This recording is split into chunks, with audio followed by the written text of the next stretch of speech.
મહત્વના સમાચાર સામે આવી રહ્યા છે બનાસકાંઠાથી। ડીસા અખોલ હાઈવે પર રાત્રિ દરમિયાન સર્જાયો ગમખ્વાર અકસ્માતમાં અખોલ ગામના 2 યુવાનોના મોત નિપજતા અરેરાટી પ્રસરી। નાની ઉંમરે 2 યુવાનોના મોતથી શોકમય માહોલ।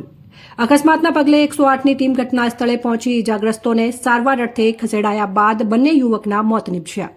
ડીસા ધાનેરા રોડ પર અકસ્માત ટેન્કર ચાલકે બાઇક ચાલકને ટક્કર મારતા ગંભીર ઇજાઓ થતા બાદરસિંહ દરબાર અને જગુભા દરબાર બંને જણાનું મોત ઘટના સ્થળે જ નિપજ્યું હતું અને લોકોના ટોળે ઉમટી પડતા ડીસા તાલુકા પોલીસને જાણ થતાં ડીસા તાલુકા પોલીસ અકસ્માતનો ગુનો નોંધી વધુ તપાસ હાથ ધરી હતી।